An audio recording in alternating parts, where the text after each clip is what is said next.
What's going on, boys and girls? This is BBD with BBD TV, the biggest Tennessee Volunteers fan on YouTube. And you're watching the two Irish brothers. Shout out to the Notre Dame Fighting Irish. Go Vols! But Waters finds a hole, one man to beat, he's gone. Ricky Waters makes like Tim Brown on his first punt return. There are no penalty flags. What's up, everyone? I am ND Sean 45. I'm Irish Benjamin 57. And together we make up the Two Irish Brothers show. First things first, a little announcement to make. There are spots still available for the Notre Dame Navy game package that Irv Smith is putting together for Global Executive Tours. So make sure to check that out down below. And of course, you guys know the drill. Hit the subscribe tab, that little green button in the bottom right-hand corner. Like and subscribe to the video. And check us out on social media. We're virtually everywhere. So, on that note, I got to get out of my system, Ben. Battlehawks, baby! Caw-caw! What a comeback. What a comeback. That was an incredible, I think, what was that, minute and 45 seconds to go from totally losing to winning the game. That was nuts. Absolutely nuts. That's what makes these spring leagues, especially the XFL, so special is the rule changes, the scoring, all that. You know, you're not out of the game if you're like 9 or 10 points down. That's the beauty of it, you know. And you know, since the Battlehawks are our team, we'll talk about them for a little bit, but we're going to talk about the whole league. Don't worry. From start to finish, I mean, for the majority of the game, it's a defensive struggle, defensive battle. I mean, both defenses for the Battlehawks and the Brahmas were playing very well. And for a while, neither offense could get anything going. But then when it counted, A.J. McCarron steps up, makes a couple of nice throws, and finds his key target in that last minute 45, Austin Prohl. I think that's how you pronounce his name, if I butchered it. And that kid came up big. I mean, first he had the 4th and 15 catch. Yes. Well, I was going to say he gets the 3-pointer first. Yes. That gets the Battlehawks back in the game. He then catches, like you said, the 4th and 15. Yeah, the onside. Instead of the onside kick, it's 4th and 15. Yes. But no, 4th and 25. I'm sorry, 4th and 25. No, it's 4th and 15. Okay, yeah. It's still a lucrative amount of yards to go. Yes. For 4th down.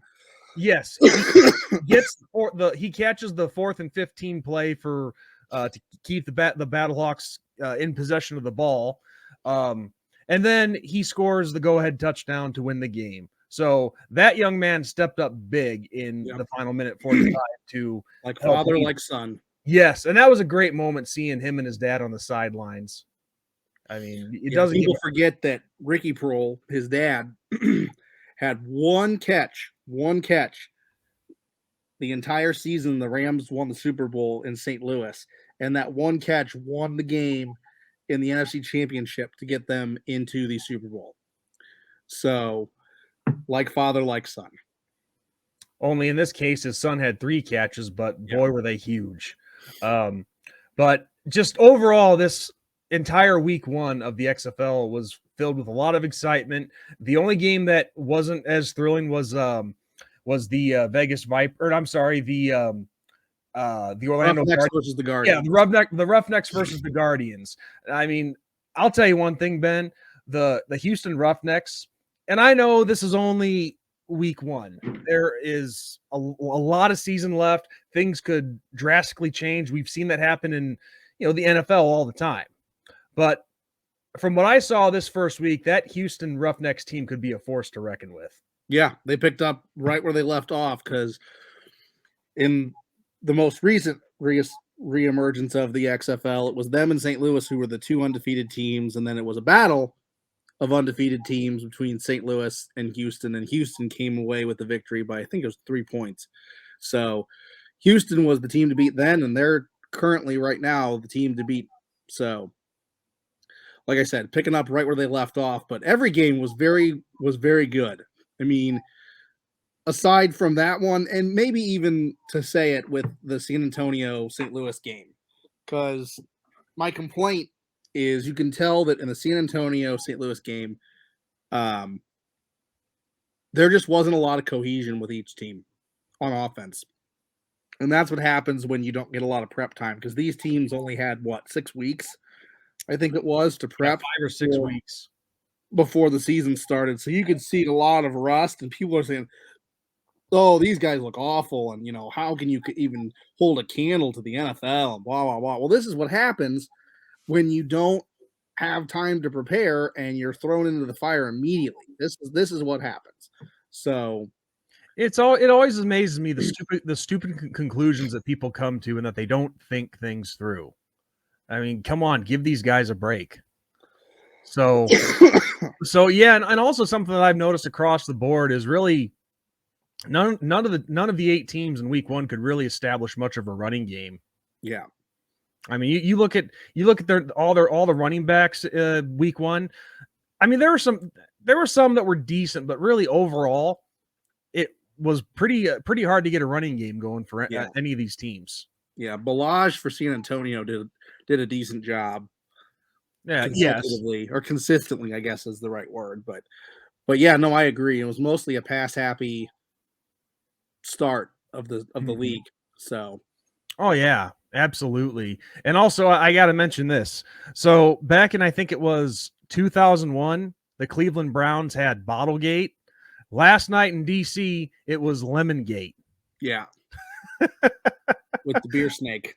Yeah, why would they take away a beer snake? If it wasn't affecting anything on the field, any play, why would you take that away? I don't know. I mean, that's what makes the game, or at least part of the game, fun for the fans, is to do stuff like that.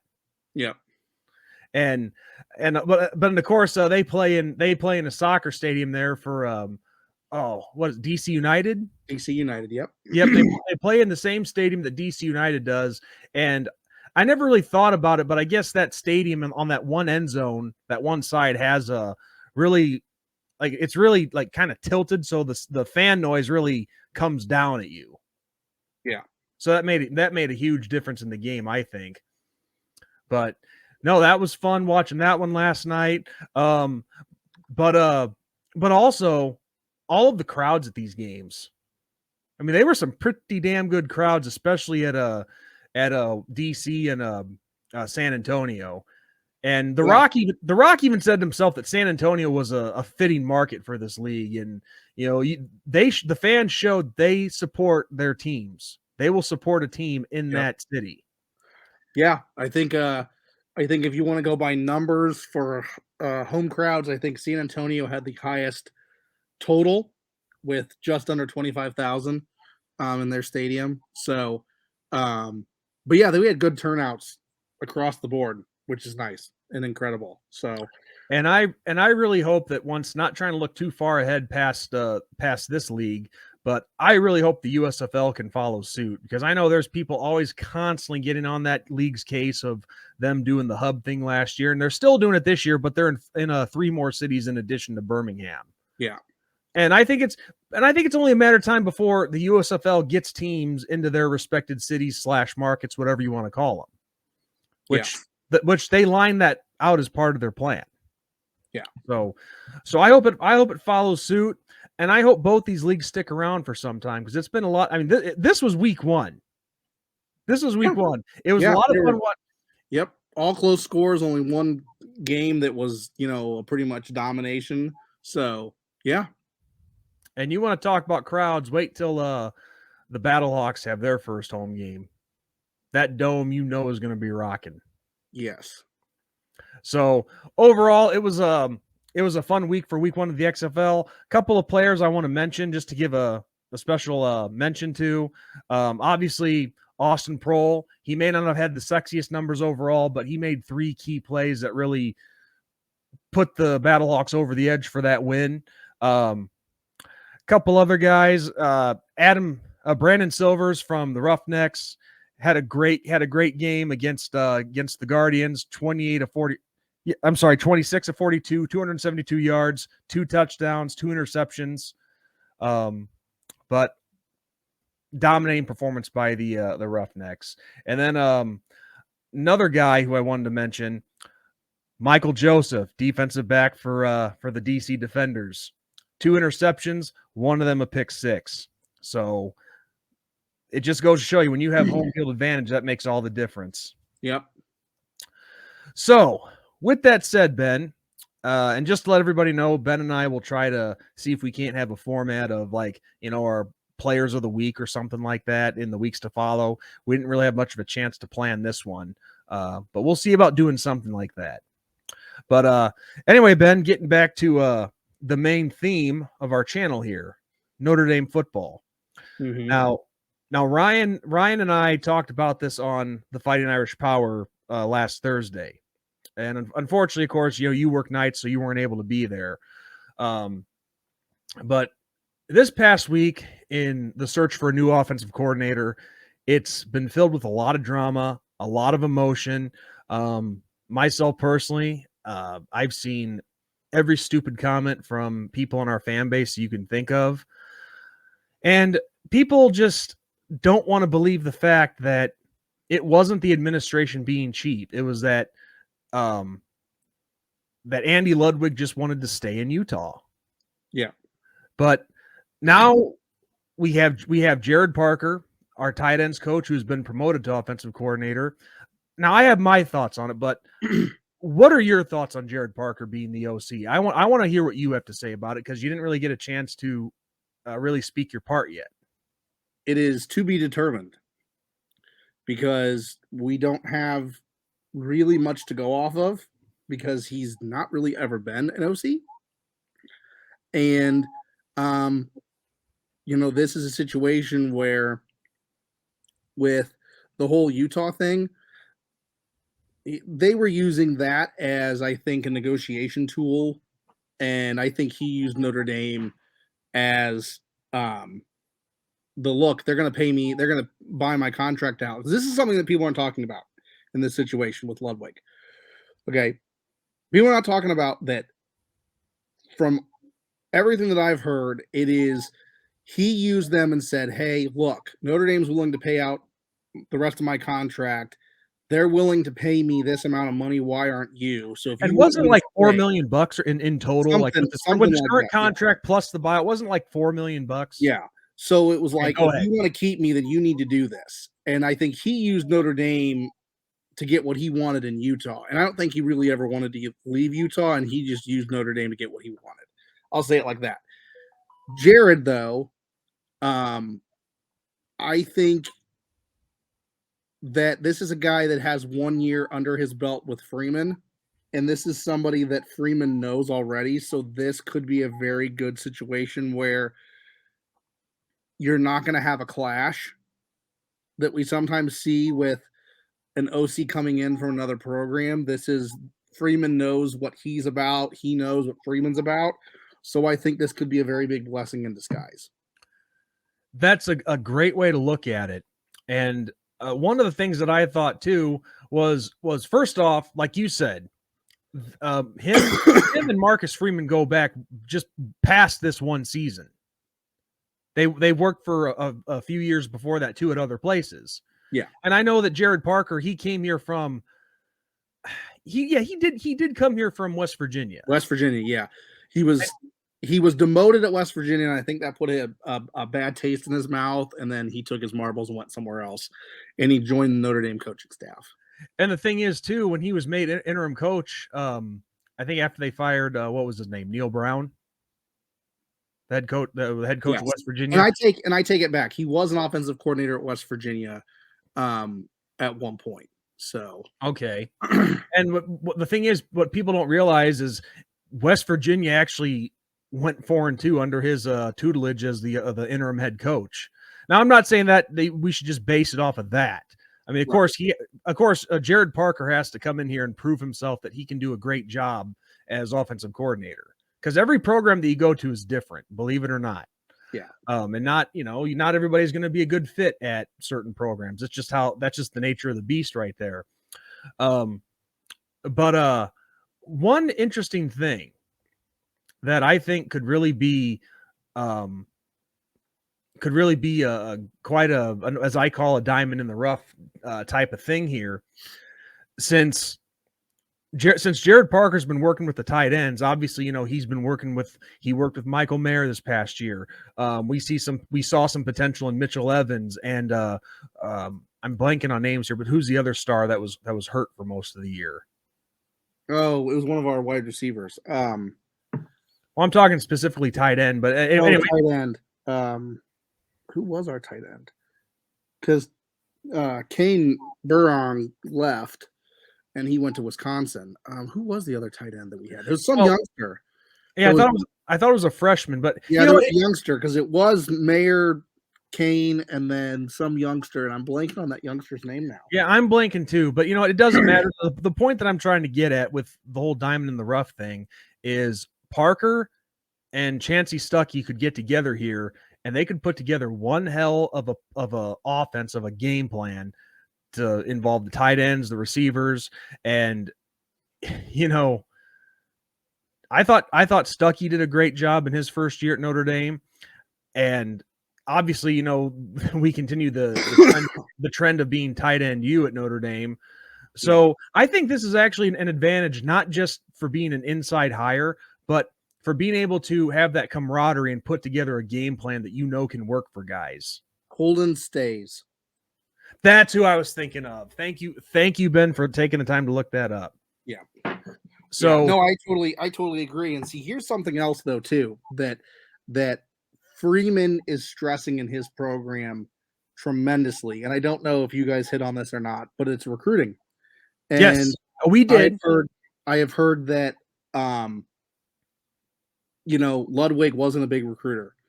So, and I know that Parker is.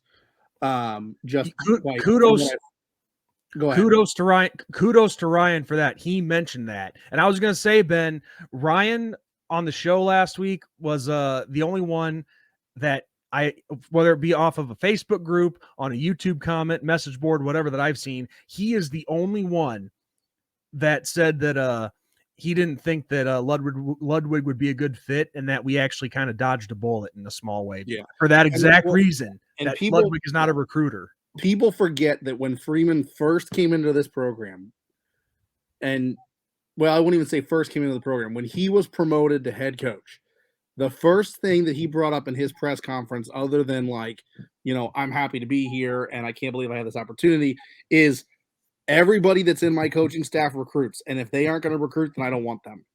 And if you want to look that up, you can go look that up on YouTube and watch his speech, because he brought that up. And that is something that I think played a huge role in this OC thing. Everybody's freaking out and everybody's saying this, that, and the other. But, Freeman's going to be very, very strict when it comes to that kind of stuff, because he knows what it takes to win a national title. And, he is going to show you that that's how it is. So I think that played a huge role in this decision, is that Parker's a recruiter and Ludwig isn't, and, right now the recruiting battles are heating up even more because we have the NIL, because we have social media now. We need guys that can connect with these kids like Freeman has, and like Tommy Rees, because that was the biggest thing that I liked with Rees was a great recruiter. Mm-hmm. And that hurt a lot, because we knew that when we needed somebody to get the job done, Freeman sent Rees to go put the icing on the cake, Exactly. And I think that's what we're going to get with Parker, continuing with Parker now that he's been promoted. So, Freeman holds these guys to a higher standard than I think some of these other programs do when it comes to just coaching.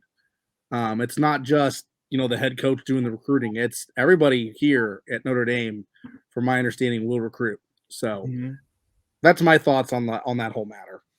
Well, and also, like I said, too, the ridiculousness of, some of the articles that I've seen written and some of the things that people say, which honestly, Ben, this is gonna sound funny, but I kind of hope this is actually the case. When people say the stupid things that I've heard them say, like about how, the administration doesn't support Marcus Freeman, won't help him with buyouts and stuff like that, they won't spend money and this and that. some of these people, I really hope that they're either drunk or high when they say some of the things that they do, because it's ridiculous. Well, yeah, and part of that problem though is they're not wrong per se, because Notre Dame has in recent years had a little bit of a track record of letting guys walk, like Mike Elko, when they weren't willing to pay him the money that he wanted, and then he got more at another school. So I see the complaint, but at the same time, it's like, I think now things are being realized, and I think Notre Dame's doing a better job of it now. Well, and this is a question I want to ask you, because I've kind of gone back and forth on this. I'm not really sure what to believe. Do you really think you should be paying one of your assistant coaches almost just as much as the head coach makes a year, or half of what the head coach makes a year? Yeah. Like, is that, I mean, like, I think about that with Mike Elko. I mean, are you really going to pay? I think Brian Kelly was making what, $10 million a year at that point, and I think Elko was wanting 4 or 5. Yeah. I mean, are you really going to pay an assistant that much? And I would say no, just based on principle. Yeah. Because that's I'm sorry, because for $5 million a year, some places you could go be a head coach for that kind of money. Yeah. The big thing is what's the competitive wage? You know, across the board, like what's Clemson, Georgia, Alabama, Ohio State, Oklahoma on a good year, TCU that we just recently saw. What are those guys making? Because that's what your guys that are coming to you or that are wanting that promotion are going to go off of. And if you're not willing to keep up with the competitive wage, then you're never going to get that. And I'm not saying that's right or wrong, but that's just the nature of the beast, and that's just business. That's true. So that is very true. I would be very curious to see how much, and maybe that's something I do this week is look into like what other guys are making. But yeah, I mean, you got to go off of, what the big name programs are and not what Toledo or even like Vanderbilt. Like, most Power 5 schools. I mean, a more group of five. I'm sorry. So, I mean, like I said, I don't agree. I mean, there are some contracts out there, even for pro guys, that I'm like, woo, I'm not saying it's right and I'm not saying it's wrong, but what's the competitiveness of it? What's the going rate? Because if that's the going rate, then I'm sorry, you can't whine about it. You're going to have to go with it. It's a market like anything else. Anyway. But the bottom line is, and Marcus Freeman made it clear in his press conference, Notre Dame's not afraid to spend money. They're not cheap. They're not afraid to spend money. They wouldn't have done everything they did to the stadium if they weren't afraid to spend money. Now, granted, I know someone said to me, well, they had to do that. Well, they were probably going to do that anyway. Yeah. So it's not like they did it out of pressure. They had always wanted to upgrade that stadium, and they did. Right. But the bottom line is, they tried to get Ludwig. They tried to get Klein from Kansas State. They decided to stay put. So it's not a matter of Notre Dame not wanting to shell out money. I mean, they have like an $18 billion endowment. So they have the money to spend. But as we've made it clear, and as Marcus Freeman made it clear early on in his press conference, which I still have to finish watching, he made it clear that it's also about a fit too. Yeah. Do you fit with this program, and can it work? So that's a factor that a lot of the people who are all so doom and gloom and say that we don't have a chance because of this hire, that's something that you got to realize even as a fan. I mean, I know fans get emotional, they say stupid things, but you got to think it. You got to be a rational fan too and think about it. Right. So, but no, I mean, Parker, he deserves a chance just like anybody else does. Do we know if he's going to work out or not? No, we don't. It's like you said at the start of the air. It's up. Yeah, exactly. It's up in the air. And like you said, when I asked you the question, it's to be determined, but there is nothing that says that he can't be a great offensive coordinator. And I think, and honestly, Ben, I think that a lot of the outrage from our fan base, not everybody, but the people that are making a lot of noise, I think what they're really mad about is that, and I told Ryan this, a lot of them are just angry that they did not get the guy that they wanted And that the second "they" was all in caps Yeah. from a spoken standpoint. Yeah. But I think that's really what it was. Is they're just mad that they didn't get the guy that they wanted in here. Instead, Marcus Freeman went with the guy that he wanted. Yeah. And he's given Gerad Parker a chance. So I'm going to give him a chance too. And I think if you love this team, everybody who comes here deserves a chance. And if they happen to fail, God forbid, then yeah, they deserve the criticism. But to criticize somebody before they even get going with the program, I mean, that's silly. So, yep, I agree.